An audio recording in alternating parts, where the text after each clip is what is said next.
저는 정연혁 베드로니오 신부입니다. 평택 비전동문화 본당 신부이고요. 오늘 본당 신부하고 맞바꿔서 인사드리고 있습니다. 그래서 우리 양성 신부들 지난번에 올해 6월 6일날 제가 여기 와서 인사드렸었어요. 그때 뵙고 계시지만 또 아는 분들 많이 계시고 우리 신자들과 함께 오늘 인사 한번하면서 우리가 기다리고 있는 예수님 함께 잘 나누는 그런 시간이 되었으면 좋겠습니다. 오늘은 대립 두 번째 주일이고요. 1982년부터 대립 두 번째 주일이 우리나라에서는 인권주일입니다. 사람의 권리에 대한 이야기를 하는 주일이고, 이번 주간이 사회교리 주간입니다.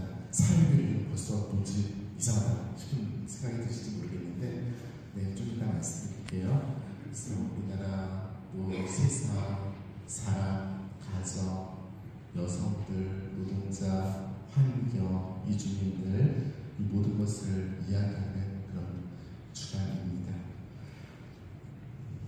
오늘 미사 중에 세상을 떠나신 유영자가 전 신앙국민으로 최마리아 박봉희 요셉 연령 기억합니다. 또한 전태화 요셉, 박성자 발바다, 오정근 요한, 최인숙 수찬나, 오수환 대건 안드레아, 강세롬, 오하람, 오식근 형제 자매님들 기억하면서 미사 원합니다. 찍어주세요.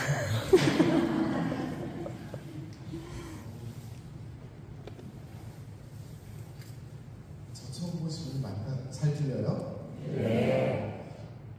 네. 오늘 대립 두 번째 주일이잖아요. 근데 특강이라는 걸 한다고 신부님께서 선전하셨다며요. 네. 특강 듣고 싶은 분 거수. 나는 반대. 아니, 신앙생활 열심히 하셨는데 무슨 특강이 아직도 더 필요해. 빨리 미사나 하면 되지. 힘들어 죽겠는데 날씨도 춥고. 그래서 약간 오늘 강론 시간에 공지사항 비슷한 말씀을 좀 드릴게요. 알려드리는 것 몇 가지. 그러니까 조금 재미없을 거예요. 그런데 주무세요. 세상에 농담이 아니라 뭐 인생살에 크게 도움 안 되는 얘기들만 골라서 해드릴 테니까 그렇습니다. 오늘 인권주일이고, 다시. 오늘이 며칠이에요? 12월 8일이죠? 네, 대단하시죠? 저는 가끔 이렇게 뭐 문서에 서명하다 날짜 쓸 때 있으면 오늘이 며칠인가 이렇게 계산해야 되는데, 날짜 잘 기억하고 계시니까 저보다 아주 정신건강이 뛰어나신 것 같아요. 12월 8일이 근데 원래 무슨 날이래요? 우리 교회 전례로 따지면? 네, 그날이죠. 자, 매일 사책 갖고 계세요 혹시? 네. 제가 매일 사책 선전하는 사람 절대 아닌데 어쩔 수 없어요. 내일 걸 펴보세요. 내일 거. 12월 9일 거 내일 걸 펴보세요. 스마트폰 좋아하시는 분 스마트폰에서 찾으셔도 되겠습니다. 내일이 무슨 축일이라고 써 있어요?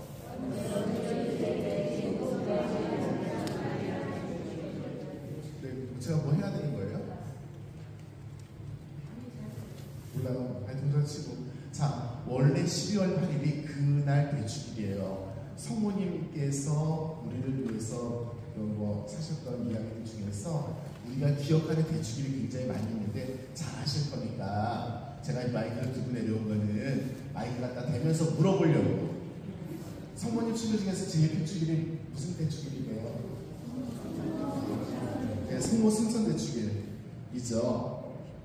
옛날에 뭐라고 불렀는지 혹시 아세요? 성모 승천 대축일이라고 안 불렀어요. 그 앞에 두 글자가 더 있었어. 그쵸? 누가 됐어요? 몽소. 아유 죄송해요. 사탕이를 좀 갖고 올 거예요. 요즘 세례 받으신 분은 모르지만 몽소 승천이라고 했어요. 근데 몽소가 뭐래요? 불러올렸다.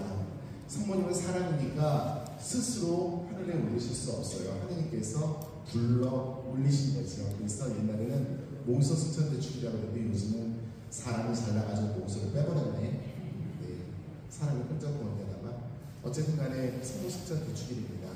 성모 성전 대축의 다음으로 중요한 주일이 두 개가 있어요. 주일 중에 무엇과 무엇이냐 하면은 3월 25일이 무슨 주일이 돼요? 옛날 말로 수태고지, 요즘 말로 주님 탄생 예고의 주일. 레조난 단원들 거수, 레조 단원, 여기 레조 단원이 안 계시는 프레시팀 몇 개예요? 네 개. 근데 다 아닌 걸로. 연청 언제 해요? 했어요? 연청만 하고 다 안 나온 거야. 레조 단원들 거수.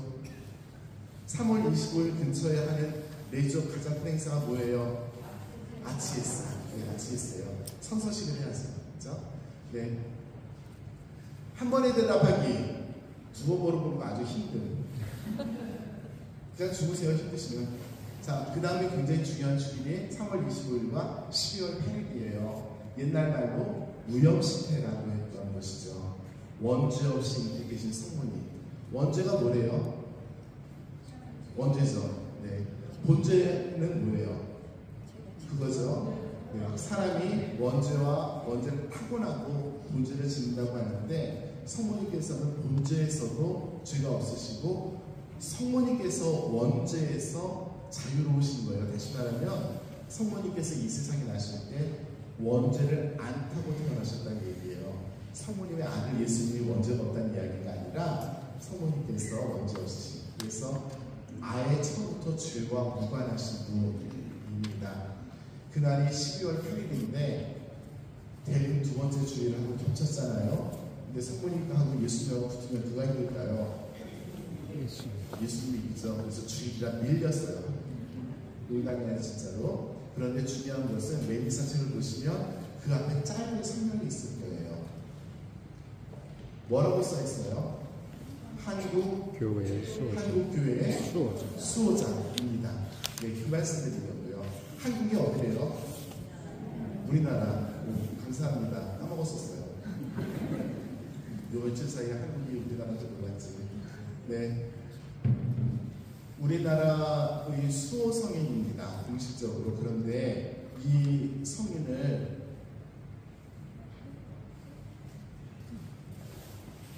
그림자가 적어도 돌리세요. 네. 그림자가 적어도 필수라세요. 우리나라의 처음 선교사로서 우리나라에 주교님이 계신 분이 누구냐면 브리기에라는 분이에요. 이름 들어보셨죠? 네, 프랑스 분입니다. 그분께서 1831년 지금 몇 년 전이래요? 그만큼 전이에요. 그죠? 197년 전? 그죠?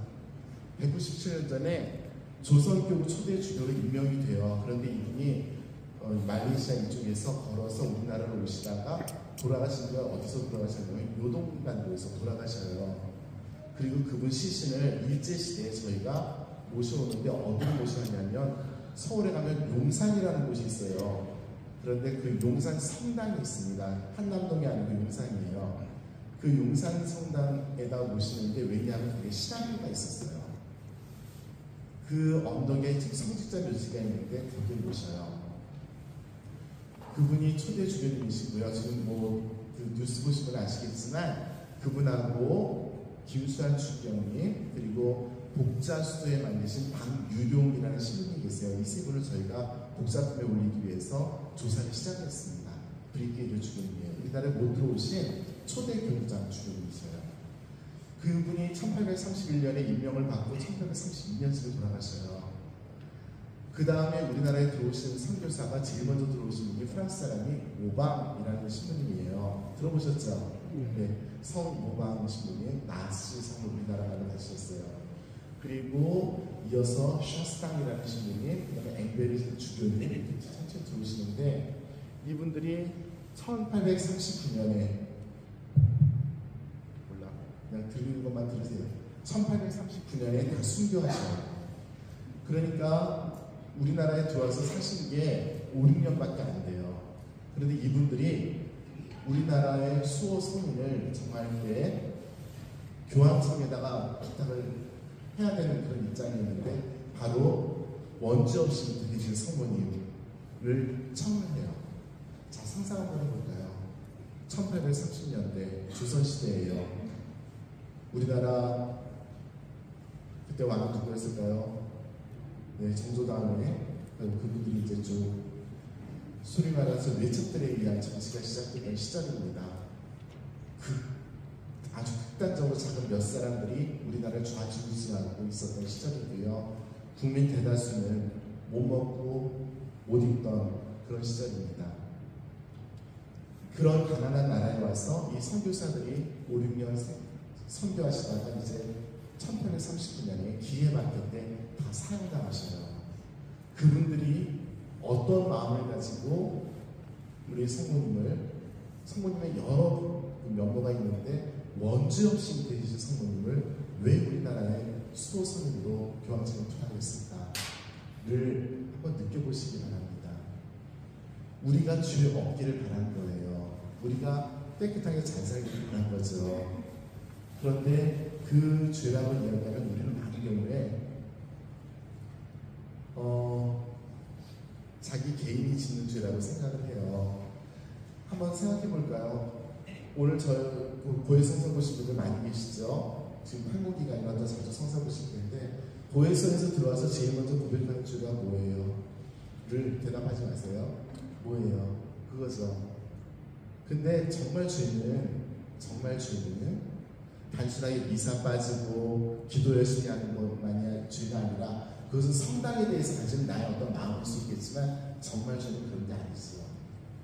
근데 우리는 성당에 들어왔을 때는 그리스도교 신자로서의 죄만 생각하지만 사실 우리는 그리스도교 신자이기도 하지만 더욱더 크게는 하느님의 자녀로서 이 세상에 살아가는 사람들이잖아요. 그렇게 보았을 때 내가 죄라고 생각하는 그 죄는 사실 큰 다른 것들이 있을 수 있어요. 제가 황당했던 게 뭐냐면 미사 빠졌습니다. 사람을 죽였습니다. 뭘부터 고백해야 돼요? 사람 죽인 것부터 고백해야 돼요? 미사 빠진 것부터 고백해야 돼요? 네, 우리가 그래요. 집안에서 죽도록 싸우고 지금 성당에 왔어요. 지난주에 미사 빠졌습니다. 죽도록 싸우고 왔습니다. 뭐부터 고백해야 돼요? 우리가 가지고 있는 신앙의 어떤 그 심성에서 나는 성당에 왔을 때 성당의 사람이고 나는 세상에 있을 때 세상의 사람인가? 내가 두 사람인가? 그래요? 하느님께서는 우리를 한 사람으로 창조하셨고 여기에서나 저기에서나 그냥 한 사람인 거죠. 자, 원죄 없이 인내되신 성모님, 사람에 대해서도 하느님에 대해서도 자기 자신에 대해서도 죄가 없으셨던 거죠. 잘 느끼셨으면 하는 바람입니다. 자, 1번 끝. 이제 2번. 네. 오늘 제가 미사 시작하면서 오늘 무슨 주일이라고 말씀드렸어요? 인권주의요. 인권이 뭐래요?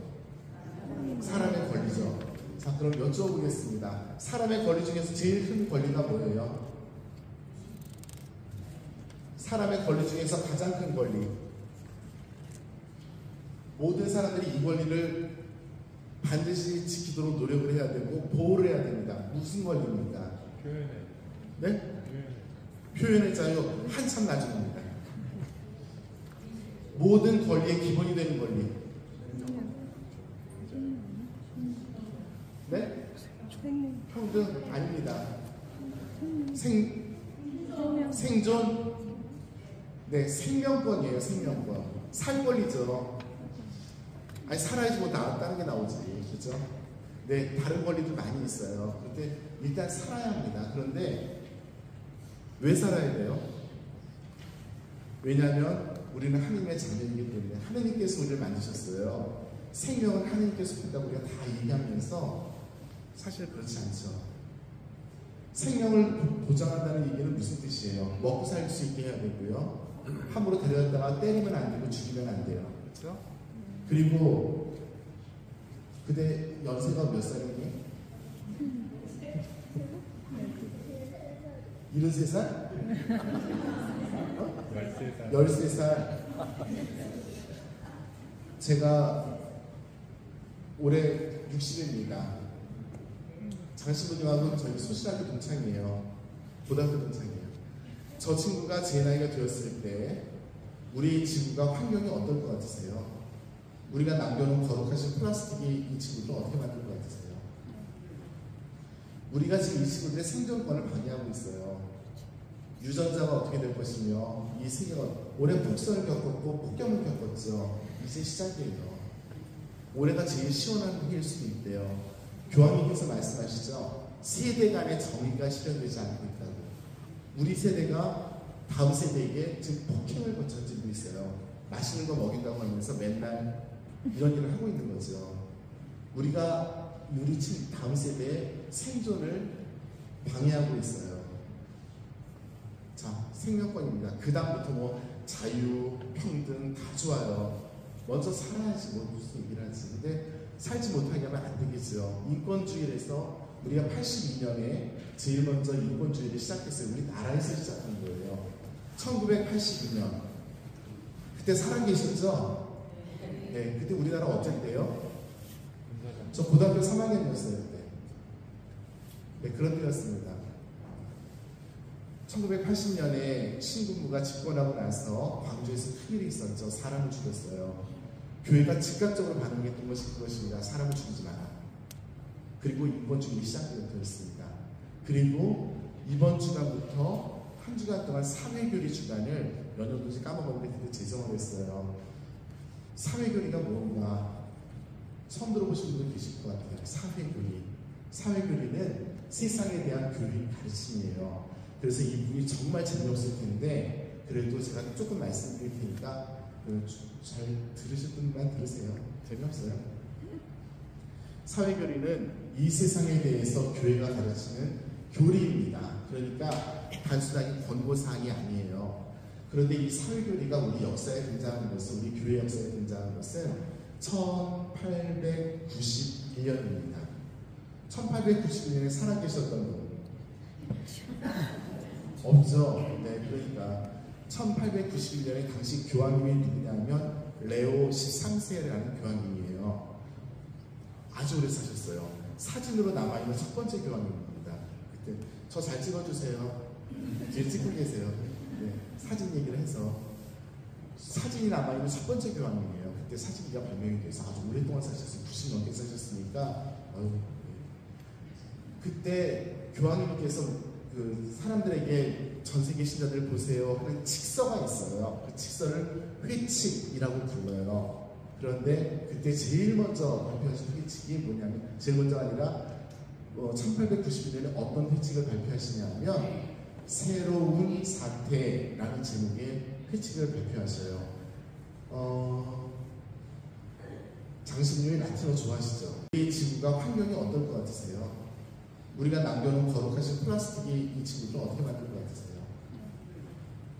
우리가 지금 이 친구들의 생존권을 방해하고 있어요. 유전자가 어떻게 될 것이며 이 세계가 올해 폭설을 겪었고 폭염을 겪었죠. 이제 시작이에요. 올해가 제일 시원한 해일 수도 있대요. 교황님께서 말씀하시죠. 세대 간의 정의가 실현되지 않고 있다고. 우리 세대가 다음 세대에게 지금 폭행을 거쳐지고 있어요. 맛있는 거 먹인다고 하면서 맨날 이런 일을 하고 있는 거죠. 우리가 우리 다음 세대의 생존을 방해하고 있어요. 자, 생명권입니다. 그 다음부터 뭐 자유, 평등 다 좋아요. 먼저 살아야지 뭐 무슨 얘기를 하지. 근데 살지 못하게 하면 안 되겠죠. 인권주의에서 우리가 82년에 제일 먼저 인권주의를 시작했어요. 우리 나라에서 시작한 거예요. 1982년. 그때 살아계셨죠? 네, 그때 우리나라 어땠대요? 저 고등학교 3학년이었어요 그때. 네, 그런 때였습니다. 1980년에 신군부가 집권하고 나서 광주에서 큰일이 있었죠. 사람을 죽였어요. 교회가 즉각적으로 반응했던 것이 그것입니다. 사람을 죽이지 마라. 그리고 인권주의가 시작되었습니다. 그리고 이번 주간부터 한 주간 동안 사회교리 주간을 몇 년도인지 까먹었는데 그때 제정을 했어요. 사회교리가 뭔가 처음 들어보신 분들 계실 것 같아요. 사회교리. 사회교리는 세상에 대한 교리 가르침이에요. 그래서 이 부분이 정말 재미없을 텐데 그래도 제가 조금 말씀드릴 테니까 잘 들으실 분만 들으세요. 재미없어요. 사회교리는 이 세상에 대해서 교회가 가르치는 교리입니다. 그러니까 단순하게 권고사항이 아니에요. 그런데 이 사회교리가 우리 역사에 등장하는 것은, 우리 교회 역사에 등장하는 것은 1891년입니다. 1891년에 살아계셨던 분 없죠? 네, 그러니까 1891년에 당시 교황님이 누구냐면 레오 13세라는 교황님이에요. 아주 오래 사셨어요. 사진으로 남아있는 첫 번째 교황님입니다. 그때 저 잘 찍어주세요. 뒤에 찍고 계세요. 네, 사진 얘기를 해서 사진이 남아있는 첫 번째 교황님이에요. 그때 사진기가 발명이 돼서 아주 오랫동안 사셨어요. 90 넘게 사셨으니까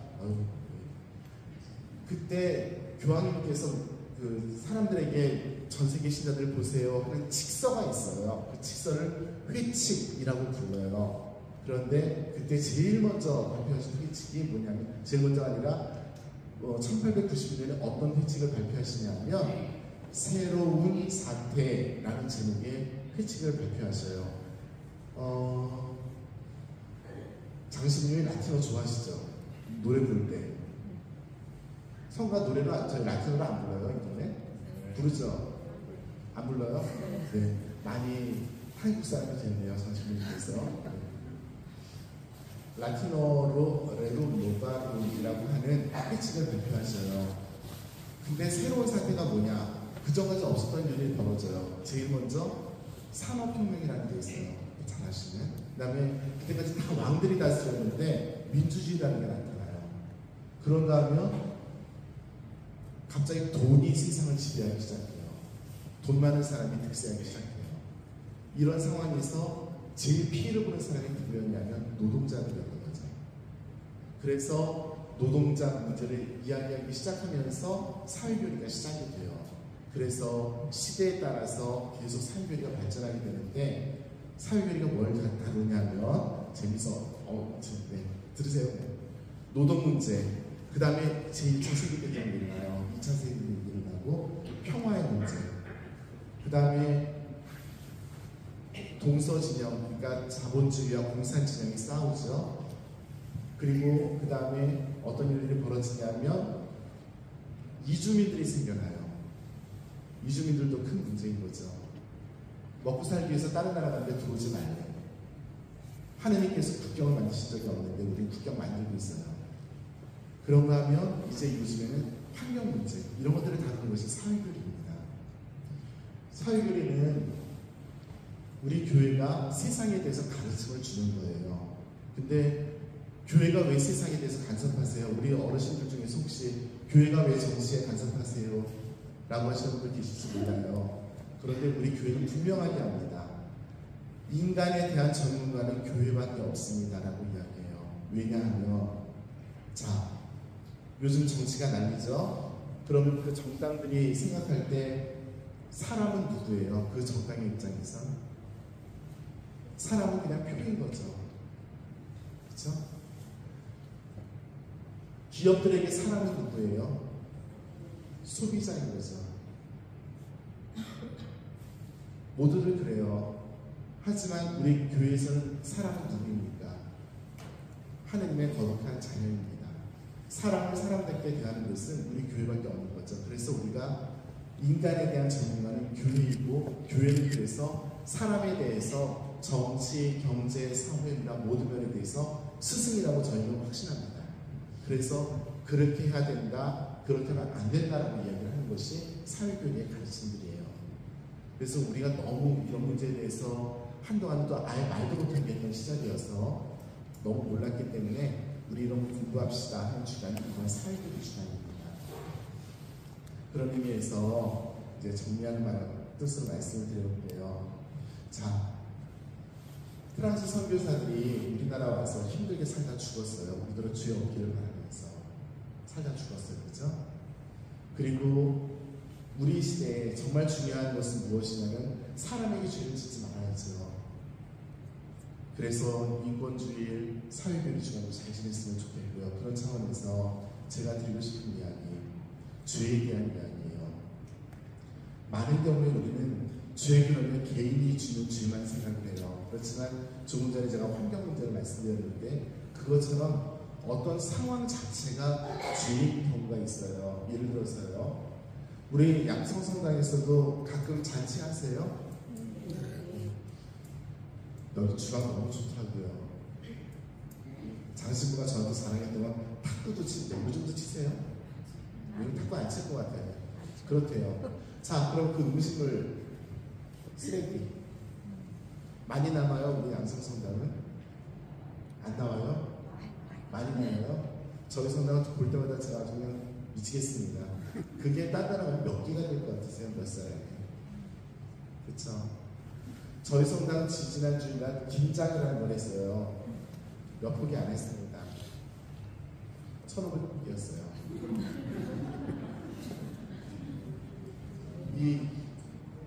그 절구잖아요. 절구고 이제 절구는 과정에서 먼저 배추를 씻죠.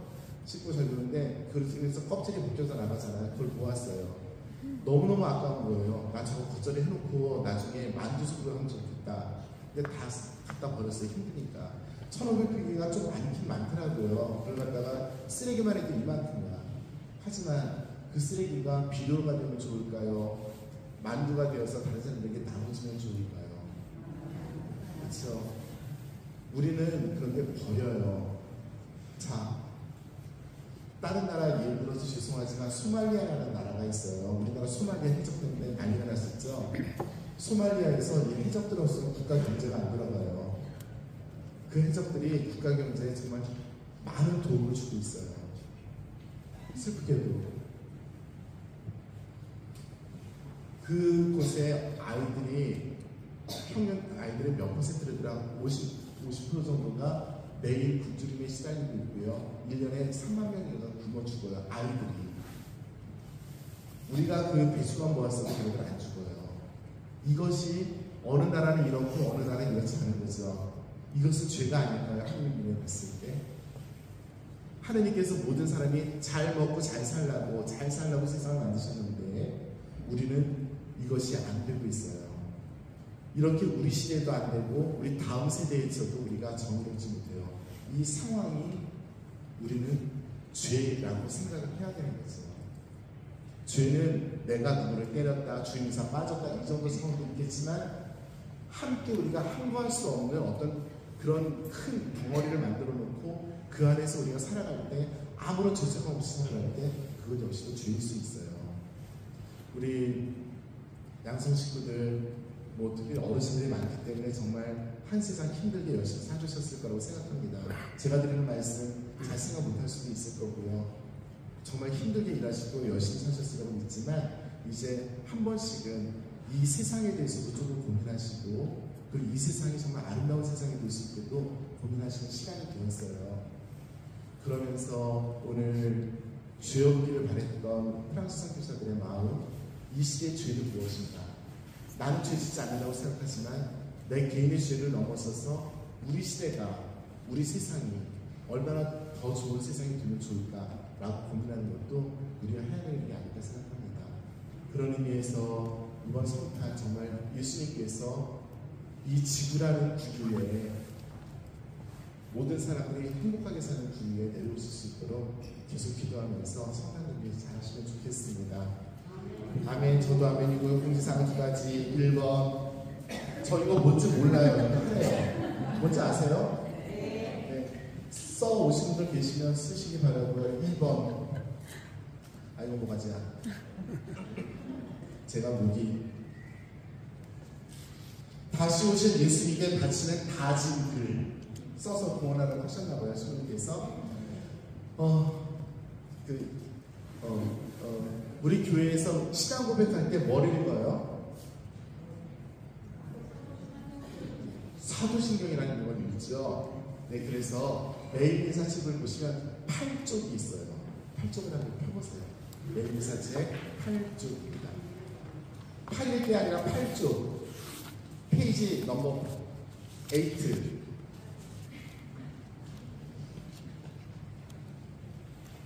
네, 맞을 거예요, 아마.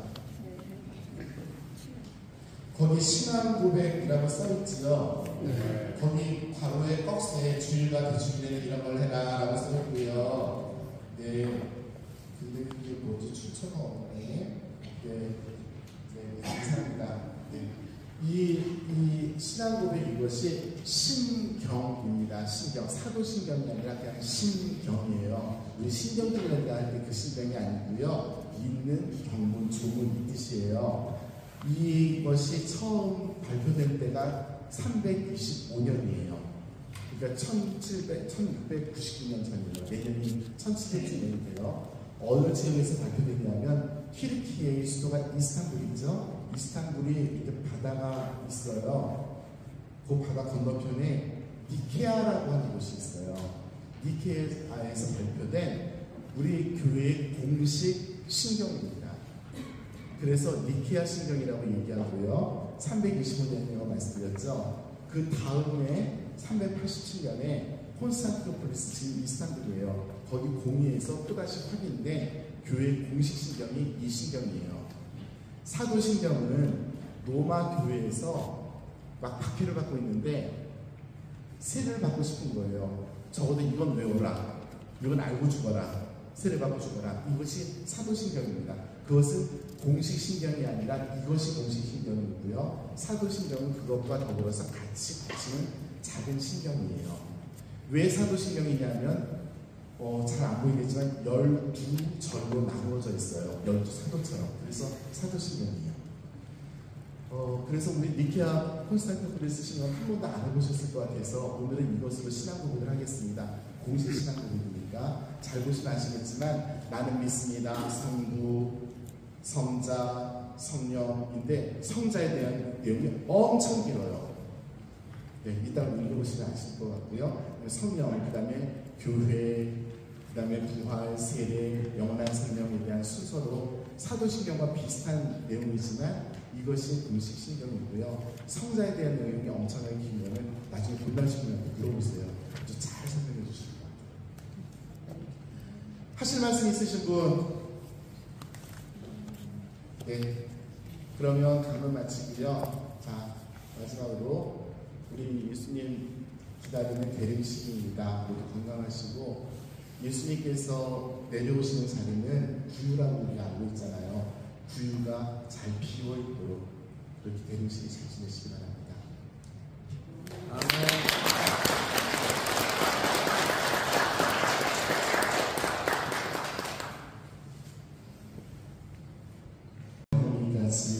깨끗한 제물을 드리게 하시나이다. 아버지, 간절히 청하오니 아버지께 공헌하는 이 예물을 성령으로 거룩하게 하시며 성자 우리 주 예수 그리스도의 몸과 피가 되게 하소서. 저희는 그리스도의 명을 받들어 이 신들을 거행하나이다. 예수님께서는 잡히시던 날 밤에 빵을 들고 감사를 드리며 축복하시고 쪼개어 제자들에게 주시며 말씀하시었나이다. 너희는 모두 이것을 받아 먹어라. 이는 너희를 위하여 내어줄 내 몸이다.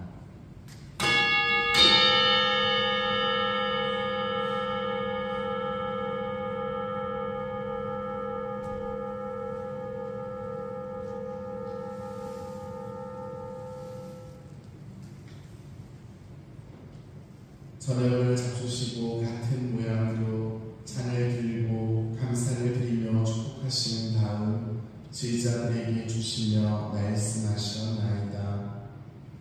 너희는 모두 이것을 받아 마셔라. 이는 새롭고 영원한 계약을 맺는 내 피의 잔이니 죄를 사하여 주려고 너희와 만민을 위하여 흘릴 피다. 너희는 나를 기억하여 이를 행하여라.